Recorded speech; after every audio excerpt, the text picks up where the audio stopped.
नमस्ते दोस्तों, कैसे आप सब। उम्मीद है आपको मेरी कहानी पसंद आ रही होगी। मैं राजी। आज की कहानी का शीर्षक है रफ्तार का नशा। जी हाँ दोस्तों, बिट्टू अपना हनीमून एंजॉय करके वापस मुंबई तो आ गया, है ना। पर कभी कभी ज़िंदगी इतनी तेज भागती है ना, तो इंसान भूल जाता है कि वो कहाँ से आया था। सही है ना। बिट्टू भाई अपनी हनीमून यात्रा स्विट्ज़रलैंड से कंप्लीट करके लौट के वापस आ गए। बड़े जोश में था। क्यों? क्योंकि गांव से निकला, इतना तेज तरक्की किया मुंबई आके, अपना फ्लैट, गाड़ी, सक्सेस, विदेश में ऑफिस, मतलब उसने मुंबई से भी बाहर, इंडिया से, हिंदुस्तान से भी बाहर अपना बिजनेस जमाया और कहीं रुका नहीं। गर्लफ्रेंड मिली, शादी हो गई, हनीमून भी हो गया, नई ऑफिस, अमेरिका में ऑफिस, थाईलैंड में ऑफिस, सिंगापुर में ऑफिस, मतलब बोलते हैं ना कि हर कदम पे उसको सफलता ही सफलता मिल रही थी। तो वो एक रफ्तार में था और उसको धीरे धीरे रफ्तार का नशा चढ़ते जा रहा था। और वो उस रफ्तार में, उस नशे में कहीं ना कहीं गलतियां भी कर रहा था। पर होता है ना, कई बार हम रफ्तार में रहते हैं ना, तेज़ी से आगे बढ़ते और कभी बीच में ब्रेकर नहीं आता ना, ठोकर नहीं लगती, तब तक हम नशे में रहते और एक अलग सा नशा होता है और उस नशे का एक अलग घमंड होता है और धीरे धीरे वो दिमाग में घुसते जाता है, कब मेरा कौन बिगाड़ेगा, है ना। तो चलिए अब कहानी में आगे मैं आपको बताता हूँ कि आप आगे कहाँ क्या हो रहा है उसकी लाइफ में।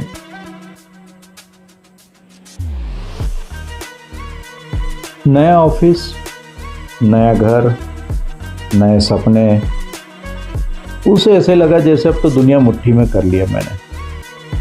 अभी और आगे बढ़ा रहा था, उसका विस्तार हो रहा था, है ना। तो उसको सफलता का नशा धीरे धीरे ऐसे अंदर तूफान बना रहा था। और तूफान क्या बना रहा था, वो खुद ही तूफान बनते जा रहा था उस रफ्तार के नशे में। तो उसमें कई बार ऐसे मौके भी आए कि जो तेज़ी से उसको कुछ फैसले लेने पड़े।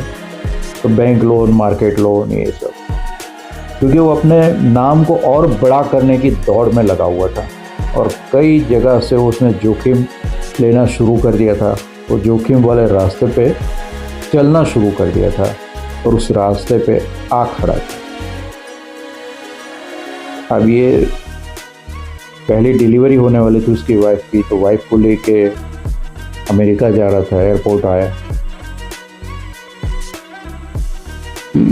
हर तरफ से एकदम रफ्तार का नशा, मतलब ऐसा था, गांव से शहर, शहर से ऑफिस, घर, गाड़ी, शादी, और अब तो बच्चा भी आने वाला था। हर जगह सिर्फ सक्सेस ही सक्सेस। अब ये ऊपर आसमान में उड़ रहा है, फ्लाइट में बैठा हुआ है और दिमाग में एक ही चीज़, अब मैं आसमान में हूँ। एक समय मैं नीचे धरती पे था और ऊपर उड़ते हुए हवाई जहाज देखता था, फ्लाइट देखता था। आज मैं उसी हवाई जहाज में बैठ के, और एक शहर से दूसरे शहर नहीं, मैं एक कंट्री से दूसरी कंट्री जा रहा हूँ। पहुँचा अपना ससुराल अमेरिका। तभी इसको एक फ़ोन बजता है। जब फ्लाइट से उतरता है तो वाइफ को बोलता है कि तुम आगे जाके बैगेज उठाओ, मैं आ रहा हूँ। अब ये फ़ोन किसका था, क्यों बजा, तो मैं आपको बताता हूँ आगे के एपिसोड में। पर ये समझ लो उसके लिए खतरे की घंटी आ गई थी। एक घंटी बजी थी फ़ोन की, बस ये कहीं ना कहीं खतरे की घंटी थी जी। और वहाँ से उसने, ये समझ लो उसके चेहरे पे एक अजीब सा, वो बोलते हैं ना, चिंता या मैच्योरिटी टाइप का, मतलब अजीब सा, मतलब वो पहले इतना खुश था फ्लाइट तक, उतरने के बाद उसके चेहरे के हाव भाव बदलने लगे थे। मतलब वो ज़्यादा तेज़ी से सोचना शुरू कर दिया था। धीरे धीरे डिलीवरी भी हो गई, बड़ा प्यारा सा बच्चा भी आ गया उसको। अब ऐसे ही लाइफ धीरे धीरे धीरे धीरे आगे बढ़ते जा रही थी उसके जीवन में। ऑफिस का विस्तार, बिजनेस का विस्तार और परिवार का विस्तार भी हो रहा था। दूसरा बच्चा भी आ गया। इधर उसके जो भाई लोग थे जो गांव में बैठे थे, वो कहीं ना कहीं इसकी जो सक्सेस थी, इसकी ऊंचाई थी, वो हजम नहीं कर पा रहा था। तेजी से दिन भर बीतते जा रहे थे, साल बीतते जा रहे थे। इतना जल्दी से सब कुछ बदल रहा था और अभी तक वो सिर्फ और सिर्फ ऊंचाई पे ही जा रहा था। उसको ये डर भी नहीं था कि मैं इतनी ऊंचाई पे आया हूँ बिना ठोकर खाए। नो डाउट मेहनत उसने बहुत की, बट कहीं ना कहीं थोड़ा ठहरना भी जरूर होता है, पर ये अभी ठहरा नहीं है, तो ऊपर ही जा रहा था। पर हाँ, उसको एहसास जरूर हो गया था, बहुत गंभीर हो गया था वो। पहले वो हंसी मजाक के वो खुश रहने वाला इंसान अब थोड़ा सा गंभीरता में आ गया था, क्योंकि कहीं ना कहीं कुछ चिंता आई थी। जो खतरे की घंटी जो एयरपोर्ट उतर के बजी थी, वो फ़ोन की घंटी, वो खतरे की घंटी, वहाँ से उसकी कुछ ना कुछ सोचना शुरू कर दिया था। बंदा तो वैसे ही तेज था, ऐसे ही इतना जल्दी इतना ऊपर तो आया नहीं होगा।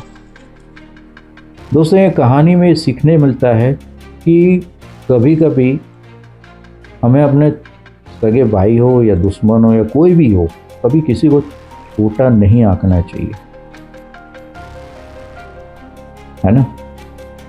और दूसरा, इतनी रफ्तार भी नहीं होनी चाहिए कि आसपास कुछ दिखना बंद हो जाए। कभी कभी हम कुछ डिसीजन रफ्तार के नशे में या सक्सेस के नशे में कई बार इतने खुशी में ले लेते हैं, वो आगे जाके बहुत बड़ा प्रॉब्लम खड़ा कर देता है। इसलिए बोला जाता है ना कि सोच के कदम बढ़ाओ। हमारे जो बड़े लोग बोलते थे कि बेटा कुछ भी करो सोच के किया करो। पर कई बार जब सक्सेस मिलना शुरू होती है ना, तो वो सोचना बाजू पे हो जाता है, और तब हमें वो बड़े लोग जब टोकते हैं ना, तो वो टोकना हो जाता है। एक्चुअल में टोकना नहीं, उनका अनुभव हमको सिखाते हैं, पर तब हमें लगता है कि अरे आपने कहाँ दुनिया देखी है, हमने देखी है। अरे भाई, उनने दुनिया जो देखी है ना, वो हमने अभी नहीं देखी है। इसके साथ वही हो रहा था बिट्टू के साथ। कभी कभी ऊंचाई पर पहुंचना आसान होता है, पर वहाँ टिके रहना सबसे मुश्किल होता है। सही है, वहाँ पहुंच तो गया था।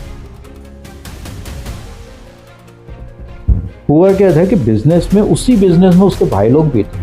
वो सिर्फ और सिर्फ इंडिया तक ही सीमित रह गए थे, कुछ गवर्नमेंट कॉन्ट्रैक्ट में भी। इसने बहुत लंबी छलांग लगाई थी, मतलब एक्सपोर्ट इंपोर्ट करना। इवन सिर्फ एक ही बिजनेस में नहीं, उसने कई अलग अलग वर्टिकल खोल दिए थे।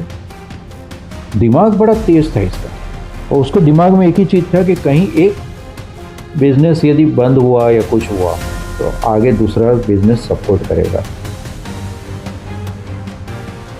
एक मुंबई में नाम हो गया था, एक कहीं बोलो तो बिजनेस टाइकून हो गया था। ऐसे ही करते करते 15 साल हो गए गांव से निकले हुए, और एक समय आया कि वो वहाँ बैठे हुए सोचता है, उसके 2 प्यारे बच्चे हैं, वाइफ है, कितना खुशहाल परिवार है।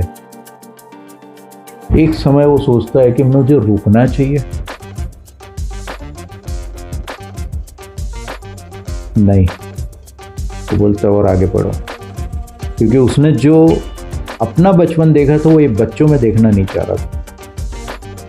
वो ये चाह रहा था कि बच्चों के लिए और उसके आने वाली पीढ़ी के लिए मैं कुछ ऐसा तैयार करके जाऊं तो कभी इन बच्चों को अपने पुराने दिन जैसे बिताना ना पड़े।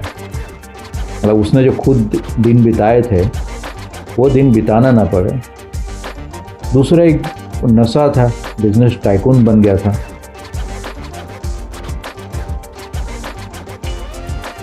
अब बदलाव होना शुरू होना था उसकी ज़िंदगी में, बहुत कुछ बदलने वाला था।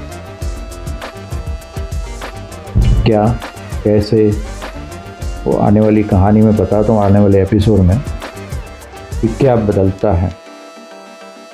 अभी तो ये विदेश में है, अमेरिका में है, घूमते रह रहा है, पूरे वर्ल्ड में ट्रैवल करता है।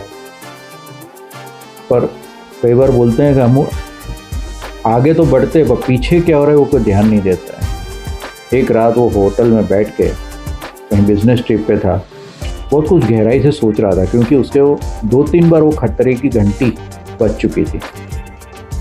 अब क्या सोचा, क्या बैकअप किया, दिन तो बीत रहे थे, साल बीत रहे थे। अब आगे मैं आने वाले एपिसोड में उसका बताता हूँ कि वो कैसे उसकी ज़िंदगी में आने वाले तूफान का रुख मोड़ता है या उसका कोई तोड़ निकालता है, क्या उसकी लाइफ में होने वाला है, ये सब आने वाले एपिसोड में मैं बताता हूँ। आप बने रहे मेरे साथ। इस चैनल को लाइक, सब्सक्राइब और कमेंट ज़रूर कीजिए, शेयर भी कीजिए। वैसे ही आपका प्यार बनाए रखे।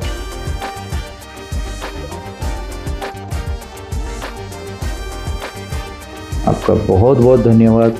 आपने मेरे अभी तक के एपिसोड को बहुत अच्छे से सराहा है। 2-3 लोग ने मुझे सुपर थैंक्स भी भेजा है। आपका ऐसा ही सपोर्ट बनाए रखे। दोस्तों, आपका दिल से धन्यवाद जो मेरे चैनल को, अभी बहुत ज़्यादा टाइम नहीं हुआ है पर फिर भी आपने बहुत अच्छे से प्यार और रिस्पॉन्स दिया है, इसलिए बहुत बहुत धन्यवाद। तो दोस्तों, अब आगे अगले एपिसोड में मिलता हूँ और बताता हूँ कि उसकी लाइफ में अब क्या होने वाला है। आपका बहुत बहुत धन्यवाद।